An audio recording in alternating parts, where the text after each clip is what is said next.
Oh my god, bro. Pussy. Okay. We started, dog. Oh, we started. Damn it. We started, okay, dog. Okay, we're back in. Holy fuck. All right, here we are. 2024. We are here. We've done it. Happy New Year, guys. Happy New Year. Happy New Year's, guys. Oh my god. Yeah.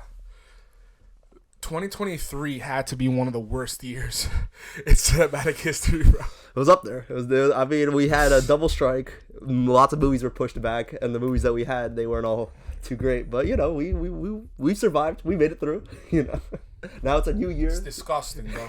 It was disgusting.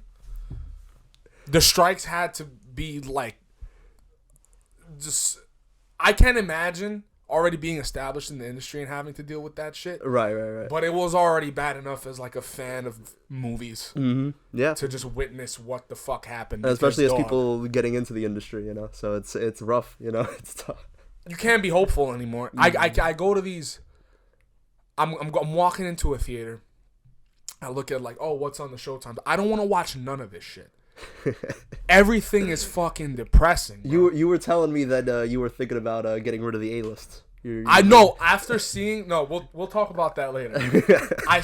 We recently saw an early screening of a movie, and walking out. First of all, they clapped. The audience clapped after the movie. I thought. What can I say? I thought the audience clapping after Uncharted was bad enough, and they clapped after the movie we saw. So was this movie that we saw worse than Uncharted? Let's get the verdict on it, Dom. He's thinking about it. He's got to.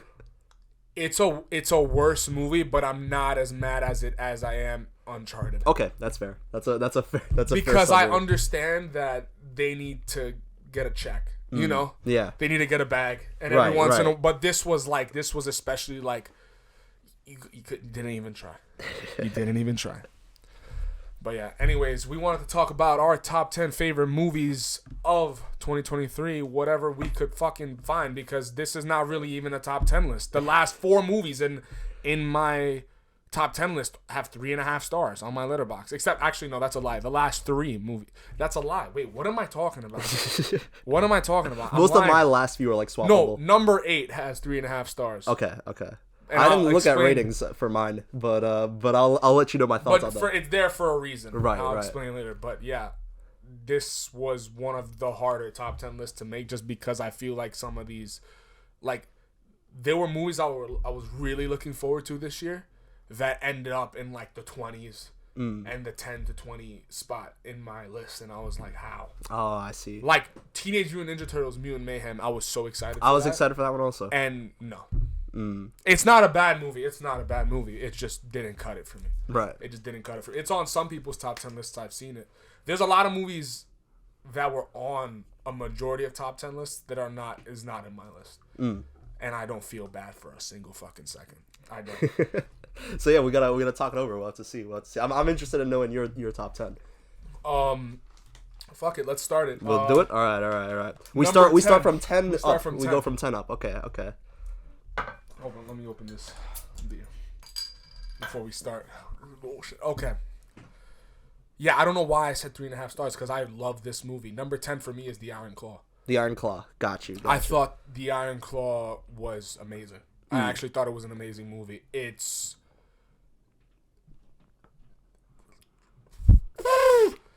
like, dog, that movie is destructive. Right. It just destroys your soul. Like, No, I've there's seen so many videos of people walking out of that movie in tears, bro. No, there's a bit where I was like, oh man, it can't get like any like tougher, and then it keeps getting tougher for them. We're referring to the last scene when like the kids are playing around and Zac Efron's just watching them, and Benzion looks to me during the movie and he's like, and then lightning strikes. I was like, they get hit by a truck. They get, like, a fucking I was like, how much? fucking jet engine just falls from the sky and crushes his children. It was like they're cursed. So Yeah. like, it can go any way. No, man. yeah. I went into the movie already knowing the story of what happened to the Von I Erichs. went in blind. I didn't know. So, but even then, like, watching it on screen being portrayed by these extremely talented actors and Sean Durkin's, it's Sean Durkin, right? I believe that's his name. I think so. And we'll correct ourselves later, but yeah, he aced it. I thought the movie was like the structure of it is just amazing to me. The way we are first introduced into this like loving, warm brotherhood, and then how that slowly descended into tragedy. And how it all goes And apart. I wouldn't even call it slowly because it happened, I feel like, in all like a 10-year time span. Yeah. No, the weird thing about the movie is that like they have to like fast forward through like, you know, the parts where like nothing's too much is happening, so years and years go by of like, you know, like the business and you know what's going on in their lives, but you know, like each time something bad happens, it feels like it just happened after something terrible just happened previously, and so you're just like, oh my god, oh my goodness, you know, like yeah. I mean, the movie's only like what 2 hours and 10 minutes or something Right. like that. So it all feels very quick. I do feel like there were some moments that were rushed, but that's not the fault of the movie. I feel like they handled it pretty well. There was definitely stuff they could have delved into deeper, but I think because of how tragic the actual story is, they had to pull back. Like they even took out one of the brothers from the film. Like there was actually one more brother that died. Yeah. No, I remember we were in the talking story. after the movie, and someone mentioned that where they're like, yeah, there was one more brother. And then I didn't believe that. I was Right. like, You how? looked it up. I You was like, looked it wow, up. that's insane. You know, it left me speechless. You Right, know? right. But I gotta say, like, Zac Efron just gave one of his best performances. I'd say maybe even his best performance in his career. Probably. Like I this, haven't seen too many Zac Efron movies. But I've I watched. believe it. I've been watching a lot. I mean, I've always been a Zac Efron fan. I've seen some of his comedies. You know, I love him in Neighbors. Right, You know, right. I recently just watched The Greatest Beer Run Ever, which is actually really good. I think it's a great movie. Ooh. I've heard of that movie, but I haven't seen it yet. It's on Apple TV. I think it's hilarious. It's the emotional impact in that movie is great. It's obviously not perfect, but I think it's a great time. Other than that, yeah, I mean Zac Efron. I haven't seen the Ted. What's that? What's Ted. What's the serial killer's name? Oh, the Ted Bundy show. It's like Ted Bundy. No. I was thinking, you fucked me up because I didn't want to say because Ted Bundy. That's not Ted Bundy, bro. That's a different serial killer. It is Ted Bundy. It is? Okay, good. Wait, am I tweaking right now? Hold on. Fact check. No, because I feel like I'm confused. No, because I wanted to say Ted Bundy. It wasn't a Jeffrey Dahmer. No, that one came out a different year. It was Ted Bundy. Okay. He played Ted Bundy. Yeah, that was it. Was Ted Bundy, but I was making sure I wasn't saying Al Bundy from Okay. Married with Children. Oh God, you're right. So yeah, but yeah, he played Ted Bundy.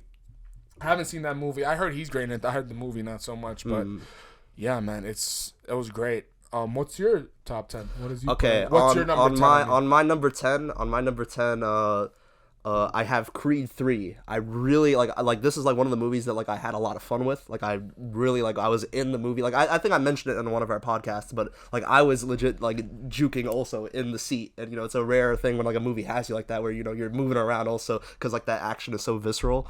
And you know, so I truly think that I definitely wanted it somewhere in my list, but I due to like some of the other movies that came out, I was like, okay, this is gonna be on the lower end, but I still really enjoyed it. I really had a good time with it. So Creed 3 is definitely on my 10. Like a lot of my like bottom tier like part of the list can be like swappable, you know, like they can like sort of like go in and out. But Creed 3 is definitely one that I really enjoyed. It was a full story. It was satisfying. It was the first time we got, you know, the story of Michael B. Jordan's character, and you know, like I had a good time. You know, like I think it was like Poi that brought up that it was anime inspired, and you could feel it. I mean, we all knew that before Poi told us. Right.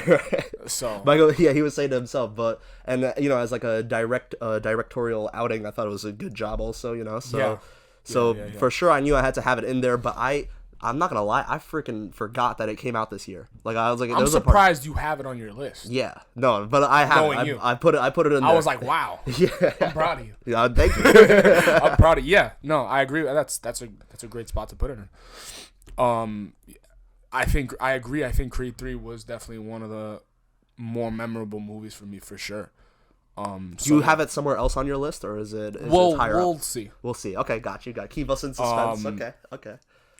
Yeah. You want to move on to number 9? Yeah, let's do it. Okay, so number 9 for me is a movie you probably did not see, but it's Rye Lane. Rye Lane. It's it's an English movie. Okay. It came out on Hulu. I believe it was Hulu, like April, I think, or in March. I'm trying to do my best to remember like as much as I can. I do remember the majority of it since I saw it like almost a year ago now. It's a fantastic, like heartwarming movie. I think it's a great comedy. I think it's very smart. I think it's a great Gen Z movie. I think it was fresh. It was a really fresh and kind of like weird kind of structure that it had to where it was just these two people meeting and kind of in a way it's a weird way that they kind of enter each other's lives, and I think that's the interesting part of it, you know. And I think it's incredibly written. It's very funny. I was laughing my ass off the entire time watching it. But yeah, very cute movie. I think it's great. I'm surprised a lot of people haven't been talking about it because if you look at the critics ratings on it, it's really high. But yeah, I feel like you said it came out in April, right? Like it came out in that like sort of. It was where... online release. It wasn't like yeah, so that'll do so. it. That'll do it. Yeah, but I think it's a great movie. Yeah. Okay. No, that's good. Let me. My number 9 was Talk to Me. So that's that freaky like horror movie where like they're messing with the hand, you know. And dude, it was like pretty wild. Like I went in like I sort of didn't know what to expect. I didn't know much about the directors, that they were like those guys that did those like comedy sketches with like the freaking like the clown and the chainsaw, you know, and all that crazy stuff. But I went in fairly blind, dude, and I was like blown away just because it was a good directorial outing, and I felt scared. Like I was like, ooh, this is freaky. I do not want to deal with this stuff in my life. Yeah, you know? Raka Raka was definitely something I grew up on. That those guys are hilarious. You showed me those videos for like the first. I feel You've like never seen it. No. Oh yeah, you didn't. I never saw. I feel like I might have like heard of it, like because I heard of something like that, but I didn't like have it like accessible. Like I never. I saw those so young where there was like a. I knew very shortly, like a couple seconds later, like, oh yeah, this is bullshit. But there was a video where it was like a dad versus Raka Raka or something, like they were pranking their dad. Right. And there was a moment where, because for most of it, it's like, oh, these are like realistic pranks, like yeah.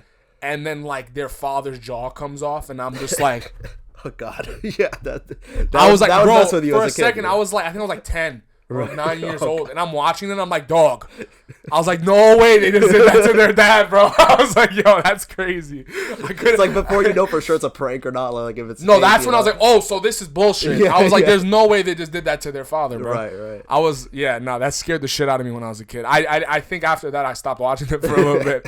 It freaked me out, but I remember I was watching a lot of their early stuff. Like my favorite one is the Ronald McDonald massacre. Yeah, the clown. It's shit. So fucking funny. That shit is amazing. Like I started going back into their channel and started watching like their videos like after you shouted them out after I mentioned that I saw the movie. So I looked through it all. I mean, they're great at what they do, you know. Yeah, you can keep talking. Just give me 1 second. And yeah, no. So overall, I'd say like Talk to Me, like it has a really like a really visceral ending. You know, like I came away like I got what the movie was going for, and also they had like some like fun like Gen Z-ish like, you know, like humor and stuff like that, which is hard to pull off. I heard it was funny. It was funny. I heard like there was a lot of funny moments. It was in the movie, it was pretty funny, which threw me off because I sort of knew that it was a bit of a horror movie. And so like that is always great when a movie can be both like a little scary and a little funny. And yeah, like the movie was one of the ones that I felt was more memorable for me watching it. I haven't rewatched it yet, but I definitely want to when I can. I heard Joe Rogan really liked it. I remember he was talking about it on one of his pods that he really enjoyed that movie. Right. Yeah. No. I absolutely get him because it's like one of those movies where you'd expect like there's a bit of like that sort of feeling that a lot of like horror movies are, you know, low tier movies, but like it really goes to show that, you know, they have great potential of being, you know, these fantastic like art like pieces, you know, and also entertaining, like not just like as a piece of like art, but like I'm having a lot of fun watching it. What I heard the most about the movie though was like there's like it's not perfect, but what was so like what kind of brought people into it was like the idea, like it felt fresh. Yeah, I think that's the biggest compliment I hear about that movie is that it was a very fresh and original idea that they had. Right. No, and you know, there's actually like some memes that came out of that movie. Like some people compared a scene to Tarantino, and you know, foot fetish stuff. And so there's like a lot of stuff where it was like, you know, you remember this stuff. Like you're like, I do not ever want to deal with this shit. If I had to put my money on any directors being like having their own style, it would be Raka Raka, because 100% they do have their style. Yeah, they do have like their niche that they really enjoy. So I really appreciate that. You know, I appreciate that there's filmmakers out there doing that kind of stuff. Sure. It's the same thing like with the Safdie brothers definitely have their style. Mm-hmm. You know, like it's. Speaking of the Safdie brothers. Oh, what's going on? They're literally the Banshees of Inisherin. Like, what are we doing? Yeah, no. Just to sidetrack here, like you guys just announced you're gonna make another movie with Adam Sandler. First of all, I think Uncut Gems is A24's best movie. Oh, yeah, no, it's up there. It's definitely it's the best A24 dude, movie. Uncut Gems, like that was like one of the movies that like I felt like I was watching like a masterpiece, like in the moment. That's like, for me, that's like, that must have been what it was like watching The Godfather back in like in 72, bro, or whatever the fuck that shit. That must have been what it felt like to watch The Godfather, bro. No. Like that shit, bro. Uncut Gems is like one of the movies where I stand on business when I say that it's perfect. Right. No, I don't think there's a single problem with that movie, and I don't say that about a lot of movies. Mm-hmm. I genuinely don't say that about a lot of movies. Even my favorite film of all time, there's one issue I have with it. You know, like I don't say that about a lot of films. So yeah, Uncut, bro. They announced another movie with I'm tripping because that's how pissed off I am. They announced another movie with Adam Sandler. They're just like, yo, yeah, we want to go our separate way. What the fuck is going on? It's tough, man. I mean, listen, I understand, because Benny Safdie, he's acting. He was in The Curse. He was in Oppenheimer, bro. Bro, he was one of the most important characters in Oppenheimer. And he was in Licorice Pizza. His acting career is busting. Mm-hmm. You know what I mean? Like, he's doing great. But he's doing that movie with The Rock now. Oh, I did not hear about that. No. Yeah, that's happening. I'm excited for that. Okay. Yo, like, okay. That's an interesting pairing, like The Rock and Benny fucking Safdie. Yeah, I did not hear about that, so that sounds that's compelling. Insane. But yeah, that's tough that they can't be together. Do. Yeah, I mean, he might go off on his own. Like sometimes there's that point in careers where you set out to find yourself your own independent streak. It's sad because I was looking forward to more of their projects together, but I'm hopeful for both of them that they keep pumping out great stuff because they're great dudes. It doesn't seem like they were at a point where like I really don't like I can't work with you anymore. It was mostly like if we keep working together, we can grow as individual people. Okay, right. That's where I feel like it was coming from. I don't think it was like yo, I can't work with this guy. That's not true. No, dude, they've been making movies for like a decade. Yeah. You know what I mean? They wrote so much stuff together. They were just about to make another Adam Sandler movie together. I don't think they like got into any major arguments like, oh, this guy, fuck this. That's his brother. Yeah. And that's okay. That's where like I'm like, okay, as long as you guys one day, hopefully when you have time, like get back together. No, it's just because I sort of get like the sort of thing where they might be feeling like, oh, what's the right script? What's the right movie where we can, like sort of follow up a good time, Uncut Gems, and like they can. I can imagine that's also a stressor for them because they're like, yo, I can only imagine like the fans and like the people who want to see them work together and keep making movies together. So that must have been a difficult decision for them, without a doubt. Yeah, But I'm hopeful for them both, and as sad as it is, like these things happen in life, So. Yeah. All right, so moving on, number 8. Oh, number 8. We're gonna go the way we've been doing it. For me, my number 8 is Wonka. Wonka? Okay. I haven't seen it. I'm gonna get so much shit for this. No, you'll be fine. You'll be fine. I put Wonka at number 8, and the only reason it's not higher is because the final 2 acts for me is just it's too cliche. But Paul King, bro, like the world that Paul King built with this, like obviously, props to the set designers and the production design, like all those other people that really put the set together. But like Paul King's vision coming to life in this movie, it's beautiful. I feel like the story is decent enough. It's nothing too. How can I say, like, it's cliche, but it's handled well. Where it's not a bad movie. It's just we've seen this before. That's the only issue with it. And I think Timothée Chalamet is incredible as Wonka. I think he's great. I thought he was great. I think he did a phenomenal job. The Oompa Loompa was awesome. Yeah, I thought he was cool. That was one of the things that, like, I told you this beforehand, but that was one of the things why I was hesitant to see the movie at first, because I thought, like, the trailers did not do the Oompa Loompa justice, and I thought he looked so I thought weird. the trailers were pretty, like, the trailers bad. were I not just looked forward to it because I love Paddington. We still gotta watch Paddington 2. Okay? Yeah, That's like, we've seen the first one, but we still gotta see the second. Yeah, we still gotta watch. You remember that scene in the Unbearable Weight of Massive Talent with Nicolas Cage? And they were watching Paddington 2. That's how you know it's a true bro, like a bro, like friendship. Yeah, with Pedro Pascal. Yeah. But yeah, oh my god, like I haven't seen a movie in a while where it felt like Wonka. Right. Like I felt like I was in this world, like this world existed. Like that's how well made it is. So just for that, it's at number 8. Like that's the only reason. Like yeah, I'll definitely like check it out. Like I really want to see it. Iron Claw is amazing and Rylane's amazing, but the only reason Iron Claw is at 10 is because that movie's just so depressing. But I have to put respect on its name. That's fair. For being such an amazing film. Yeah. But yeah, Wonka was just so imaginative. It made me feel like a kid again at the movies. I had a lot of fun. I think the songs are decent. You know, it's nothing too crazy. They're not winning any Oscars with it, but I think, you know, it was fun. I love the first act. I thought with the first act, it feels different, and then as the movie goes on, it definitely descends into the cliches. But yeah, just like the way it was executed is definitely its biggest strength. I think with that, I think Wonka is definitely one of my favorites of the year. One of the most memorable screenings. I'm glad, man, because like a lot of like these like prequel origin story films, like they don't turn out great, and you know it's always good when it could have gotten weird. I kind of wish they went a little bit more weirder with Wonka, because obviously, you know, they had Tim Burton. If Tim Burton made this movie, we would have had a completely different movie. It would have been as beautiful, probably.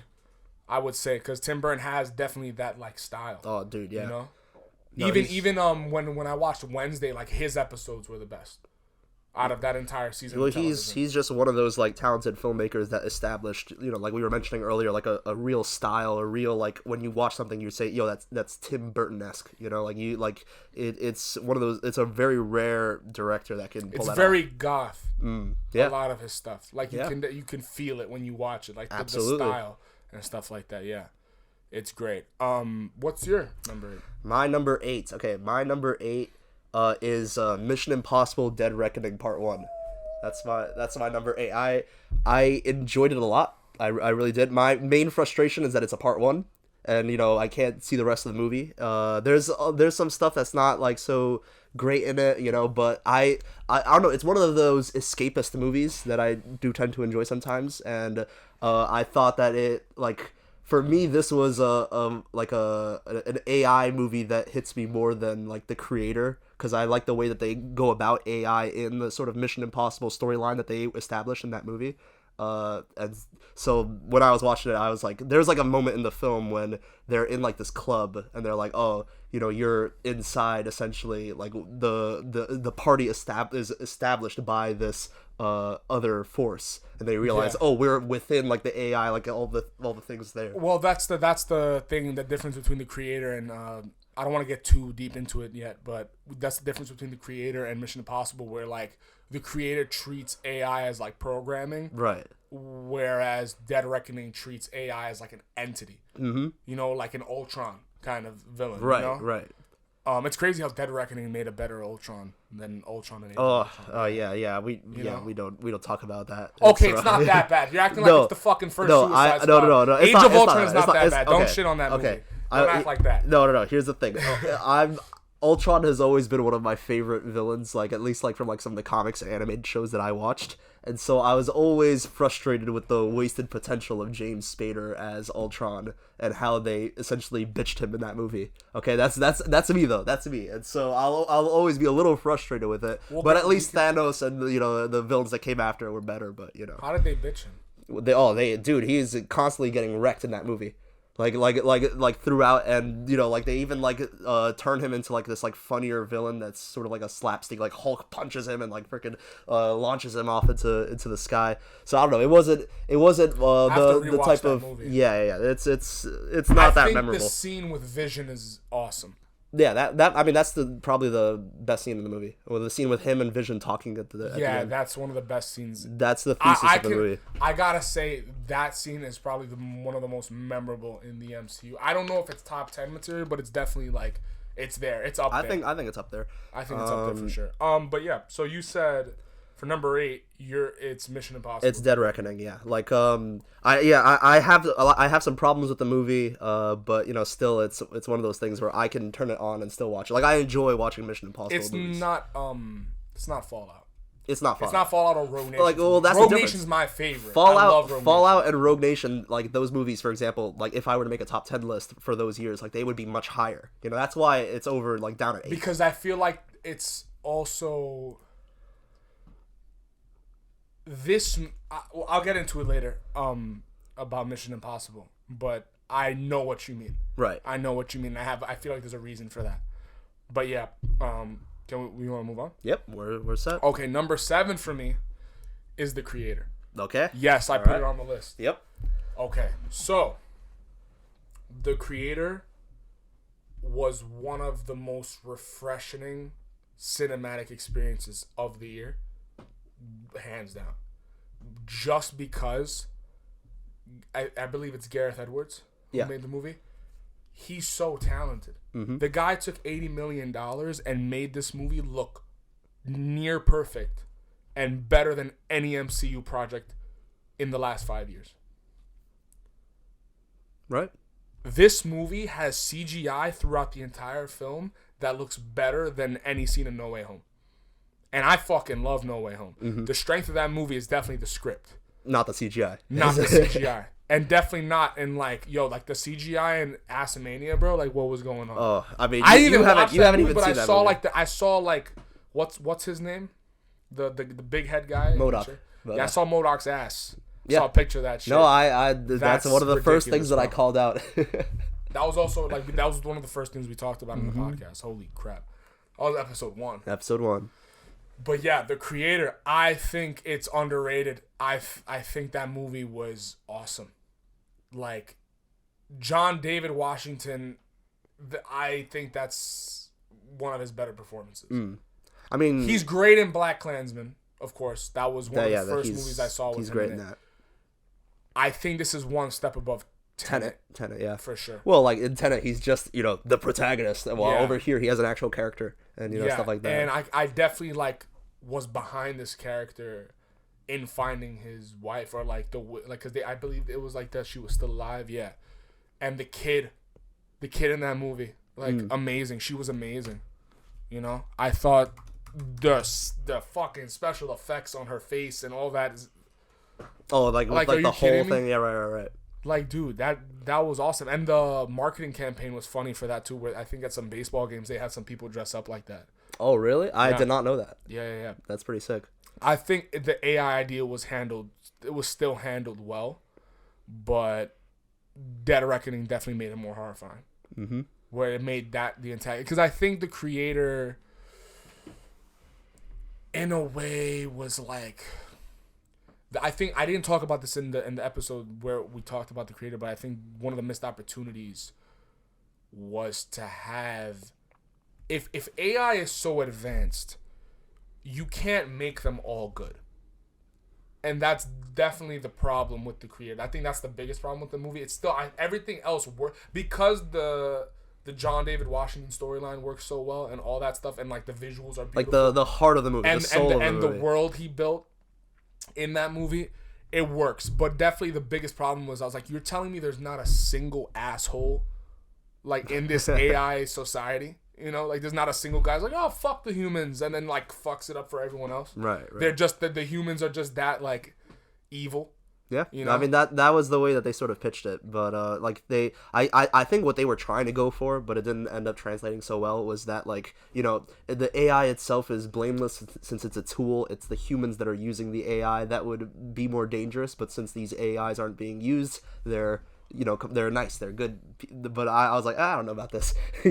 No, but that's the thing. If we're afraid of AI becoming that advanced, and if it does become that advanced, I don't think it'll ever reach the capabilities of like a human soul, obviously. But if it were to ever get near that, you don't think there's one that's gonna be like, you know what, I'm gonna stab this guy, and just be a dick, So I just think that was one of the weaknesses, definitely for me. Where I was thinking, I'm like, okay, this fucking action sequence is amazing.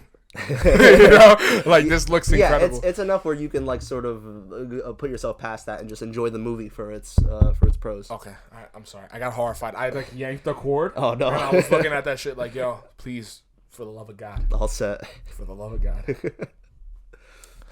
Okay, what was your number 7? Okay, my number 7. Let's see. Okay, my number 7 was Anatomy of a Fall. So Fuck! I gotta watch that movie. No. How did I make a top 10 list and I just didn't watch that movie? Because that's one of the movies I've heard like the most praise about. Well, here's the thing.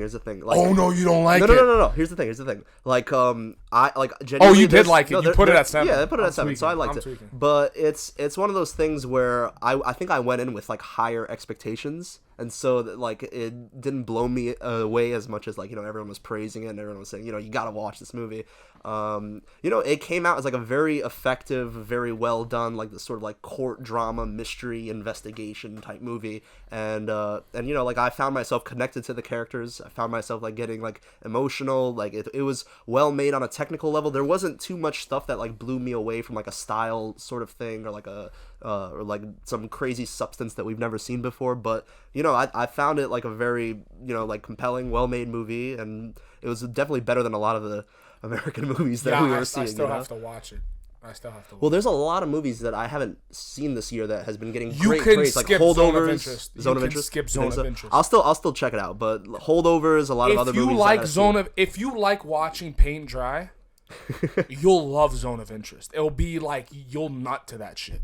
Oh god! Like that's how good it'll be for you if you like watching paint dry, bro. Okay. That's the best way to describe it. I don't give a fuck. Don't say like, oh, he's not open-minded. Go fuck yourself. Go fuck yourself. That you gotta be shitting me, bro. Yo, he's a fucking genius. That director's he's a fucking genius. He had motherfuckers staring at the screen for 5 minutes with a black screen. It was not. It had the zone of interest. It said zone of interest for 5 minutes. That shit's fading out, and it's for 10 minutes, and then after that shit fades out, it's a black screen going. I gotta see this. He's a genius, bro. He had every motherfucker staring at that screen. It's cinema. Oh my god, that's so fucking cool. He's just like, bro, think about like what that black screen nothing. It doesn't represent anything. Bro. Oh my god, bro. I know Leo liked the movie. Leo liked the movie. Okay, number 6. For me, we don't have to get too much into this. Creed 3. For me, one of the best IMAX experiences I had in the theater. Watching that shit shot at IMAX, I thought the fights were incredible. I thought the anime like inspiration was great. I think the emotion was there. They could have delve a little deeper into the Jonathan Majors character. I think it was one of the more original Rocky stories from the franchise. Having a character come from his past. I don't even think Rocky did that. They did that in Creed 2 with like a character from coming the from previous saga, but yeah. I don't think they built an original character, which they didn't really do yet. Yeah, where Creed like Adonis Creed is not really an original character because he is from the previous saga. They just made something that wasn't attached to the previous saga because everybody was like, oh, he's gonna be what's the dude's name who's from the third Rocky? I can't believe I forgot his name. I'm also blanking on it. Yeah, but they thought he was his son. And I was like, that's going to be ass. I was like, don't do that. They shouldn't do that. I was like, I'm happy that Michael B. Jordan went the way that he did with it. So, yeah, Creed 3 at number 6. What's your number 6? My number 6? All right, let's see. Okay, my number 6 was Asteroid City. Asteroid City, that's that Wes Anderson movie. It's actually kind of funny because it's sort of like an in-betweener movie for Oppenheimer and Barbie because it sort of has like the aesthetic of Barbie, but it also covers like nuclear fears and like all the like lockdowns, and it was a very it's a very strange movie because it covers a lot of the stuff that we've been dealing with the past few years, like lockdowns and dealing with nuclear fears, all this stuff. And I just thought, hey, that's a very timely movie, and I also enjoyed myself just because I do tend to be a sucker for Wes Anderson. So that was one of the movies that stuck with me, and also it also covered some like UFO alien stuff that I was like, oh, we are also freaking about UFOs right now, and with all the news and all this stuff. So I just thought, man. Second. I'm sorry. Keep talking. I think I read like a Letterboxd review that was also on point, where it was like the Wes Anderson take on Nope or something like that. So I was like, oh, that's so good. Boy, you should have been here. Oh, you should have been here, bro. Now I gotta get my ass up and check the camera myself. This is what shooting in 4K gets you. Mm-hmm. But yeah, ain't no Wes Anderson movie making my top 10 list, bro. Never. It's always at 13th, 14th. I like Wes Anderson movies. I like a lot of Wes Anderson movies. I think Fantastic Mr. Fox.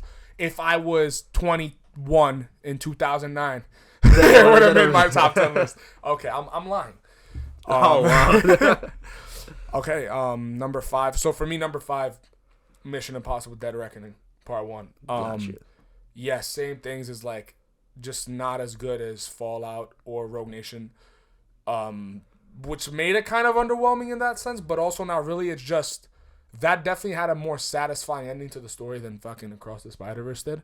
But yeah, I think there was a lot of great stuff, but I'm not gonna lie, it didn't feel as like satisfying as like watching Rogue Nation. I feel you. Like there wasn't 100%. as much like you know, like it felt hollow. Yeah. In a way, you know, where yeah, it's I think the best scene in that movie hands down is the Rome chase scene. I think the Rome chase scene that was fucking incredible. When like I think they got into like an accident and he just throws the motorcycle at the guy. That was just incredible. I love that shit. The opening of the movie, even though it's like 5 minutes, I was like, ain't no way we're starting it off like this. But it was still like smart. It was just I was like, damn, this is like we're moving quickly. We're moving quickly. But once Tom Cruise is on screen, the story just like takes off. Like it just goes in a direction that I didn't think it was gonna go. Yeah, number 5. What's your number 5? My number 5, okay. My number 5 is Poor Things. Okay. Number 4. Number 4. Okay. For me, number 4. Fuck you.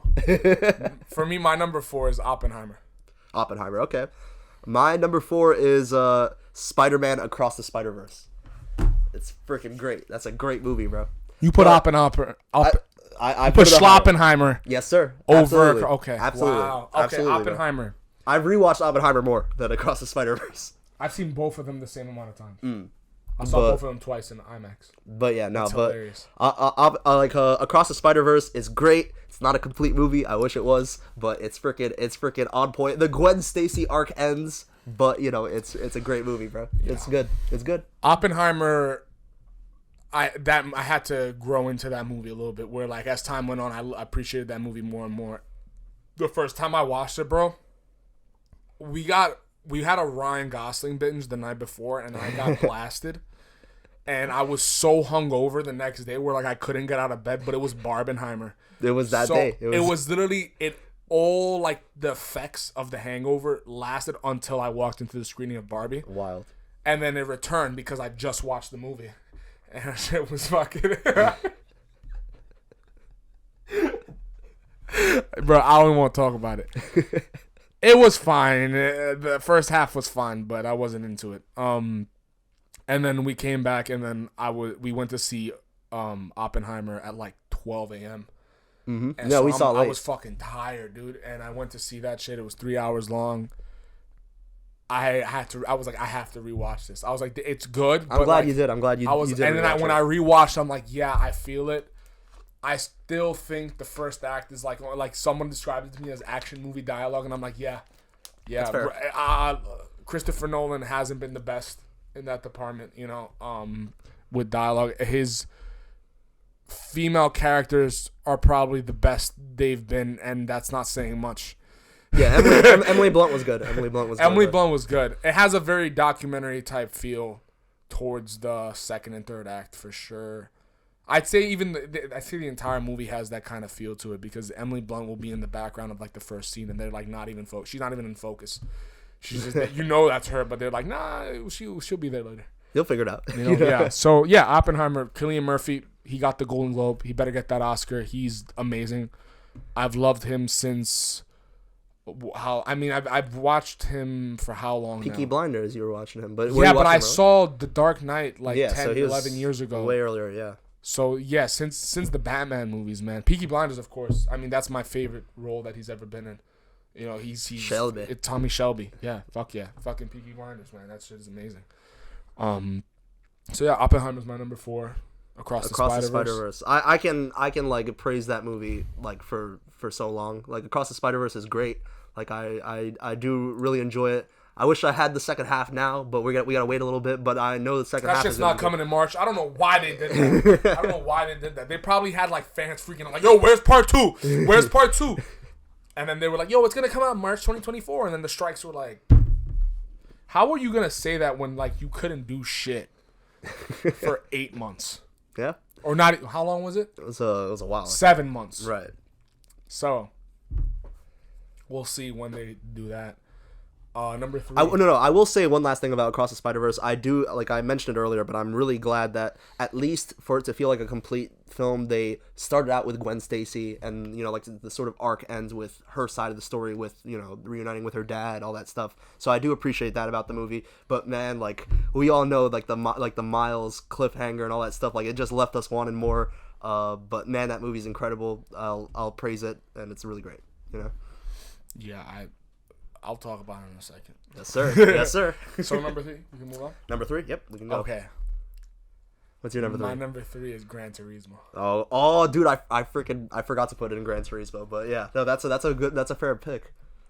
I don't give a fuck. I don't give a fuck. I enjoyed it more than Oppenheimer. I enjoyed it more than Mission Impossible. I enjoyed it more than Creed 3. Gran Turismo is my shit. I don't care how cliche it is. I think the way they went about it was amazing. I think the racing looked incredible. Michael Bay was jerking off to these fucking drone shots. They're incredible. I think Archie Madekwe was awesome. I think David Harbour gave 110% when he just didn't need to. He didn't need to do that, and he came fully fucking loaded. He went hard. There you go. Yeah. Like, yo, the scene where he's like, yes! Yes! Like, screaming at Archie in the fucking microphone. You nailed the way he just yelled. Bro, I can't imagine being in that fucking, like, cockpit and just listening to David Harbour going, yeah, I'm like, yo! And he's like, what was the guy who was listening to? I forgot, but he was like, yeah, I want you to be angry. And that scene is just forever, like, that's up there with like the Rocky motivational fucking montages in the movie. Like I just love that moment. That was great. And you're a big fan of the director. The director, you've been following him for a while, So. Neil Blomkamp, dude, he made District 9. Like fuck yeah. The moment I found out it was Neil Blomkamp, I'm like, there's no way this movie's gonna be ass. Like, and at worst it's mid, but it was not mid. It was definitely not mid. I think this was another one of the most fun experiences I had at the theater. We saw an early screening of it back in August. Bless you. Thank you.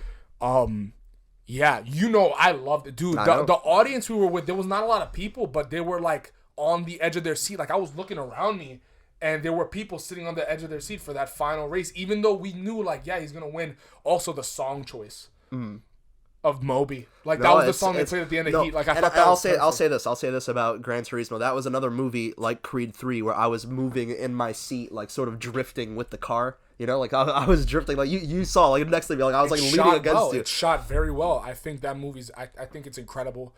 It's definitely it's up. I might even put that as one of my favorite films. Like just to like it's just a fun movie to watch. Like I don't. It's not perfect, but it's up there, one of my favorites of all time. I'll say like not. But it's just in that it's like my favorites of all time. Right, right. Like even like Tokyo Drift is in my favorites of all time. I fucking love that movie. It's not perfect. It's not Inception. Sometimes there's like, movies that you just enjoy. I love it. I think I could watch that movie any day of the week. Like it's a lot of fun. Yeah, they changed some stuff with like the true story to make it more of like make it more cinematic and make the and to story make flow the better. story arc like more smooth. Yeah, and make but sense. even then, like it's still incredible that a gamer turned into a real life race car driver. That's just props to the dude that developed the game. I forgot his name, but yeah, that's. I just also think I think they need to change that shit where it literally says Gran Turismo based on a real story. There's no way that's the fucking title. Right. That's the title. It that says way, that's Gran part Turismo of that's based part of the on title. a true story. You're serious? Yeah. Whoa. Huh. I mean, I guess it was a major part of the marketing where they were trying to get people to go see it for that. But they had to let them know. Right. Like that's the same reason like why they kept out one of the Von Erichs out of Iron Claw. Or like they're just not gonna believe this fucking kid. This amount of there's no way. Right. So yeah, what's your number 3? My number 3. Okay, we're on 3. Oppenheimer. No. My number 3 is The Boy and the Heron, because I'm a sucker for Miyazaki, bro. I grew up with that. I grew up with his movies, and this listen, bro, it's good. It's good. You haven't peeped it yet, so you're just talking shit to talk shit. But yeah, man, that movie, it's I missed the IMAX screening. I wanted to see the IMAX screening. Yeah. No, I think I got to see it in IMAX, and so that was really worth. Poise watching me say that and being like, "You shut the fuck up. You weren't gonna watch that shit." No, I mean, Poi would probably say that too. That's the funny part. But yeah, man, no, like that movie, it's good. It's powerful. The animation is beautiful. You know, like what I really love about it too is it's a sort of like a return. We don't have enough like whimsical adventures. You know, like going into the unknown and you know, it's an emotional story too with the mom. And so Boy and the Heron, it goes like off the rails and how like, you know, crazy and like sort of philosophical it gets at points. But man, it's good. I do suggest that if you get around to it. By the way, because we shot in 4K with Ruben, and the camera overheated at 47 minutes and shut off. No, yeah. Luckily, we were like done. Right. Like it was. That's like, good timing though. Yeah, it was like perfect timing. Okay. But it missed like the last few seconds of our conversation. But yeah, I haven't really checked out any of his films. And I feel like when you say shit like that, it's like saying like you haven't seen The Shining or something. Oh, bro, what the fuck is this guy talking about? He's talking about fucking movies. He doesn't know shit. Like, you know, it's every time I say some shit like that, I'm just like, I know I'm gonna get shit for this. It's all right. You'll be fine. You'll be fine. But Miyazaki isn't for everyone, man. But I don't know. It has like you know, you guys like everyone clowns me that I really like never grew up on SpongeBob, never grew up on Scooby Doo, like all this shit. And fuck Scooby Doo, SpongeBob is SpongeBob. Is where it's at. It's Family Guy for kids. But I was legit. Here's the backstory. I was legit begging my dad. I was like, please let me watch these shows, and he's like, get out of here. No, you're watching Miyazaki. No, he didn't smack me. But yo, if he smacked you because you want to watch SpongeBob, smack. That's insane. It's an emotional smack, right? It hit my soul. But yeah, no. Instead, he's like, no, you're watching Miyazaki, and some of those Miyazaki movies were fucking traumatizing, man. Spirited Away, like these movies are scary, but it's good. It's no, good quality, I think you're man. just a bitch. No. I disagree. I fully disagree.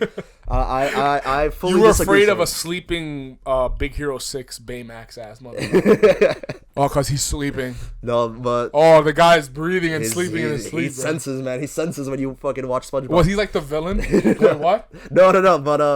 you were afraid that oh, because he reminded you of your father. That's why. But yeah, no, fully though, Boy and the Heron is great. That's one of the better movies of this year, because you know this year did not pump out a lot of greats. So I've already seen it. Like I've seen it twice. It's great. It's even sometimes better it just wasn't pumping. Sometimes it just wasn't pumping. Sometimes there was just nothing.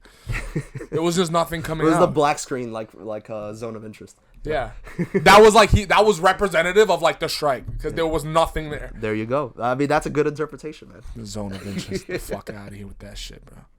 No, okay, number two. Number two. Okay, let's hurry up before my camera explodes. Let's do it. Number 2 is Spider-Man Across the Spider-Verse. Okay, I have to put it there. That movie it's great. Is writing perfection for a part 1. On a rewatch, the ending is more digestible once you know like where they end it. But I think the problem is people got so invested because it's so good. People were like, "Yo," it said like, to be continued. And I was like, what? Everybody's looking at that, bro. I had a kid, like I think he cursed. Yeah, no, dude. Like in the front row, dude. In my theater, of both of my screenings, in my theater, where he was like, "What the fuck?" Like he was just like, someone yelled, "Fuck out of here!" Yeah. No, I think everybody experienced that with that movie, bro. There was a kid who got up in my second screening. He got up. We were in Jersey. And this kid gets up in the middle of the theater. He's like, "Everybody boo! Boo!" And he starts screaming. And the parents just didn't do shit because they agreed with him. Like, that shit was that, bro. That was incredible that movie got that reaction out of people, because that's how good that movie is. I've never seen a movie with such care. I gotta say, the Spider-Verse movies so far are they're perfect. They're damn near perfect. They're pretty great. They're damn near perfect. I think the animation style, bro, influenced animation on like till Puss now. in Boots, Puss in Teenage Boots. Mutant Ninja Turtles. The Kung Fu Panda, the people who were making Kung Fu Panda 4 even said, like, yeah, we've been very inspired by Spider-Verse. Spider-Verse is like a once in a generation type of movie. For you know, sure. like Into the Spider-Verse was that fucking guy. Yep. You know, like And, that shit. and that this shit was is incredible. one of the rare sequels where, you know, like, they build upon what the first movie did. They introduce some like really crazy concepts that, you know, have you invested. You know, like, dude legit has to fight against Cannon, bro. Like who does that, bro? And it's so good. Fight against who? Cannon, bro. Like, you gotta fight against. Oh, the I thought you Cannon. said fight against Ken. I was like, what No, fucking universe no, are we in, bro? No. But no, like, he legit has to fight against Cannon, bro. Like, that's You such know a how rare dog shit. villain. You know how dog shit you have to be.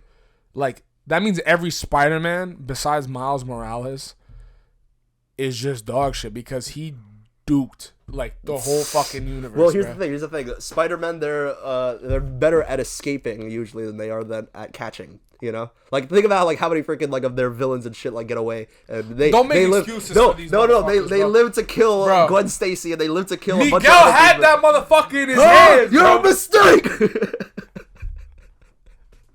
So good. Have you seen the TikTok, like the NPC Miles Morales?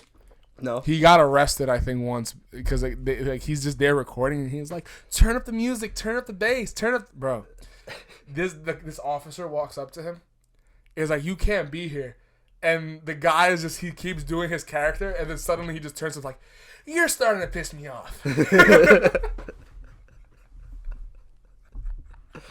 Those jokes. I gotta see that. I gotta see that video. Bro, when after he the pod. breaks character, it's hilarious.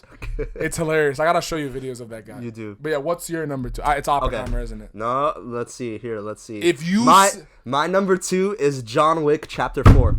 It is. It's fucking that movie is fucking amazing. I You love did John not Wick. put Oppenheimer at number 1, bro. I I swear did. to God. I did. I fully did, bro. I love Oppenheimer, bro. I really Nah, feel, bro. dude. I think Nah, no, bro, no. you need fucking help. No, here's need my fucking help. here's my take. Here's my take. Nah, when bro. we look back at 2023, bro, people will remember this year for freaking Oppenheimer, bro. They will remember I it need for the. another shot. You after do. that shit. You do. Oh my God, bro. Because I'm right. I'm fully right. But John Wick Chapter 4 is my number 2, bro. That movie is fantastic, bro. I can rewatch that movie any day. Did we swap? Do you have John Wick Chapter 4 on number 1? Did we swap, bro? What do you think? Yes, sir. Yes, sir. Fucking This is the Do shit, not bro. touch me. This is the Do shit, not bro. touch me. You don't leave me Do hanging. not Do it. touch me. Oh, Do fuck not you. touch me, bro. Do not touch me, bro. Nah, bro.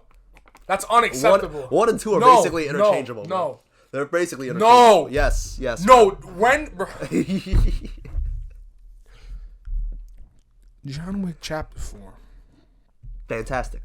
Shut up. I'm saying the truth, Is bro. one of the best action movies It is. ever made.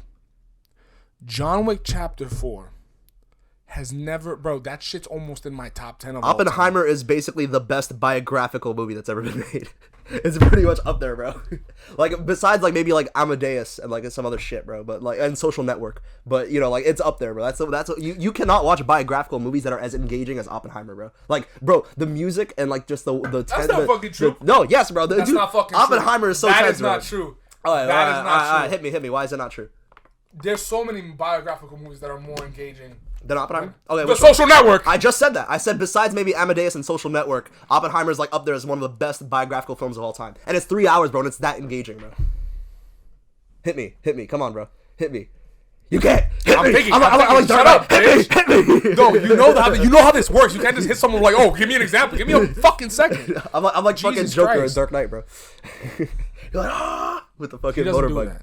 The Well, motorbike, Batman bro. does. Batman does, bro. Yeah, but you didn't say that. You didn't specify. Listen, bro, we're talking about Nolan. Learn the I don't English need to language. specify. Learn the English No, language. you gotta learn, Learn the bro. English language, bro. Fucking pussy. No, you. Not just know you, me, bro. God, bro. Yeah, silence. You feel that silence? Bro, John Wick Chapter 4. Never has a movie made me single tear to an action sequence. Not because someone died, but because it's so fucking good. I think I died and went to like cinematic heaven. That's it like is there. There's no fucking way, bro. I couldn't believe that I was watching what I was watching. It is action. It's an action orchestra. Mm-hmm. No, I went to an early screening of John Wick Chapter 4, and I immediately, after the early screening, I knew how good it was. I had to be quiet about it for fucking weeks, like, after. Remember, you were asking me questions about it. I'm like, I don't want to raise your expectations. I don't want to say shit. I'm not saying anything. And then I went to go see it with you, bro, and I knew the impact that it would have, bro, because that movie is freaking, is one of the greats, bro. Yo, John Wick Chapter 4 is just, bro. And fuck you, Poy, for giving that shit 4.5 stars. What is wrong with you? What is wrong with you, bro? You'll never see a movie better than that in a couple. Wait 10 years and then maybe they'll make John Wick 5. Well, Leo, I think Leo gave it lower. I think Leo he can had go it lower. Fuck himself too. Go watch The Zone of Interest, Leo. Go watch Shatan Tongu for 7 fucking hours, and then you'll have a better time than John Wick 4, bro. Don't worry. We bro. do gotta watch that Bellator movie, bro. We gotta do it, Dom. It's a requirement, bro, for us. You're like, no. Dog. I watched the first hour of it. It's just like the freaking, like, the cows and shit just Bro, for 10 grass. minutes it's cows walking. That shit was more entertaining than all of Zone of Interest. Whoa, damn, bro. Damn. Those cows know how to walk. They're strutting this shit. Okay. What am I talking about? What are you talking about? But yeah, I mean, bro, I feel like we got pretty good lists, bro. I'm gonna check the camera one more time because I swear to God. Go for it. But I feel like we got pretty good lists, and John Wick Chapter 4 definitely has to be in the top, bro. Like, it's definitely up there. Okay, it's still alive. It's still alive. We're good. We're chilling. Being chilling.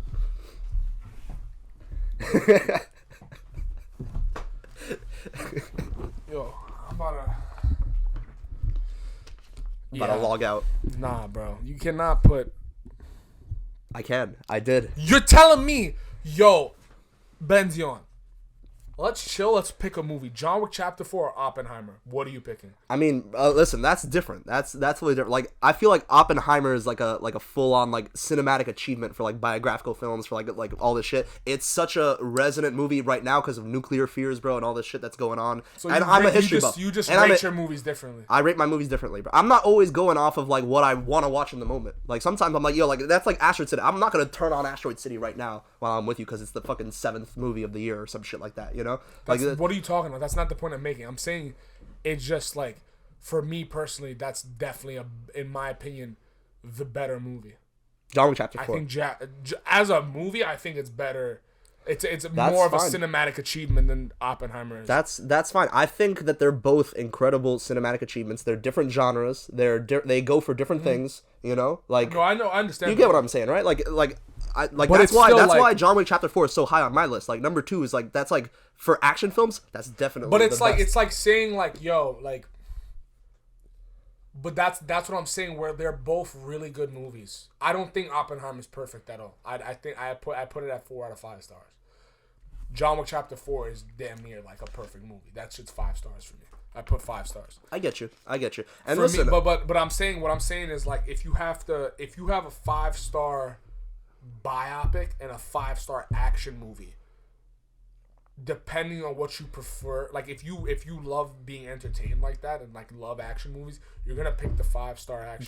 That's fair. And you me, know? like, it's special, like, in my place, because I do love that era in history. Like, I'm a bit of a history buff. Like, I love reading about World War II. I love reading about the Cold War. It's probably the most, like, fucking important thing that's happened. Like, you know, like, the creation of the atomic bomb, all this stuff, and the way that he delivers that story is so, like, I didn't, like, I couldn't imagine it being that good. Because I was like, oh man, it's gonna be, you know, it's gonna be a little slow, it's gonna be all this stuff. But like, he gripped my attention for 3 hours. I'm like, this is on point. The performances great, and John Wick Chapter 4 is perfect. It is perfect, bro. It's a great movie. I will always love it, bro. I'll always watch it. But you know, it's sometimes it's just one of those things, man, where you know you got different feelings for like what movie represents the year. And I think especially with the Barbenheimer phenomenon, Oppenheimer is the movie of the year. It is the movie of the year. You know what I mean? No, I know what you mean. I know what you mean by that. But that pisses me off to where like the Golden Globes had like the dumbest fucking award. This shit was like, oh, most successful box office achievement. No fucking shit. Barbie's gonna win. It made the most money, you stupid assholes.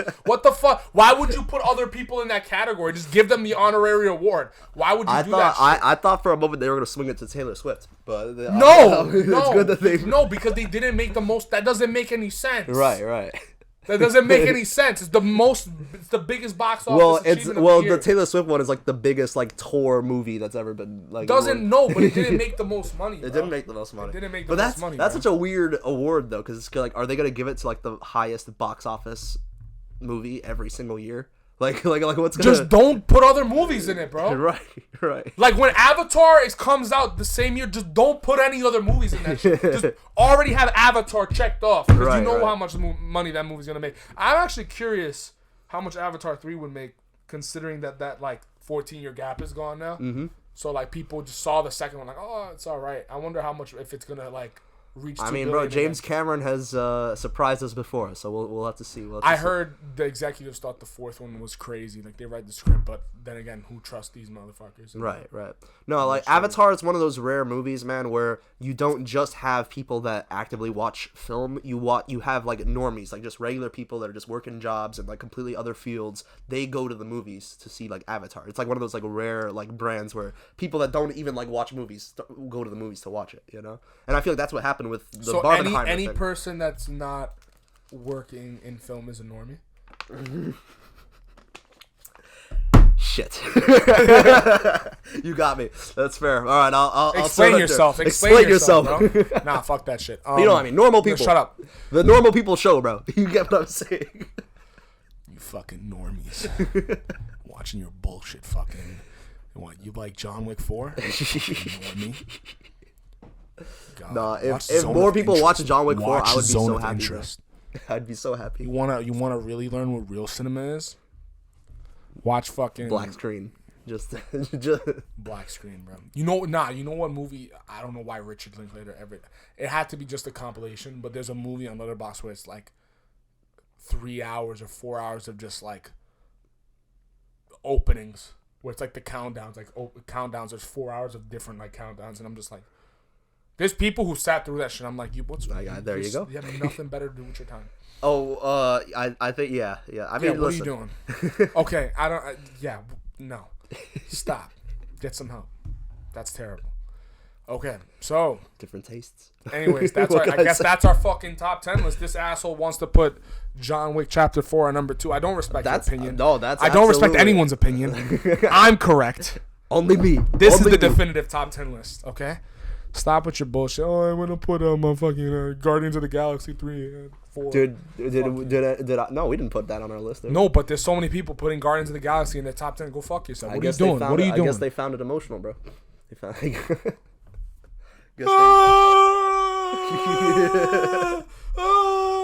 Show bitch ass up, bro.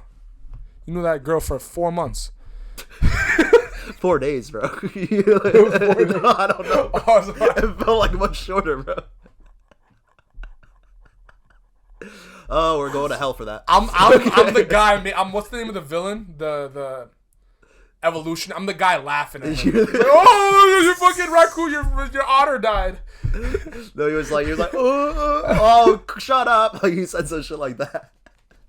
That was me. That was you. No, because I mean, let's not get too much into it. But yeah, in the comics and even in the Telltale games, that's handled way better. So just off that scene alone, that movie's never making it in the top 10. That's bullshit. James Gunn, I still have a lot of faith in you, but damn, bro, damn. DC Universe coming out soon, bro. Yeah. Okay. Yeah. It ended finally. The Zack Snyder one. Damn, bro, you gotta stop talking. He's talking crazy. Anyways, we're done.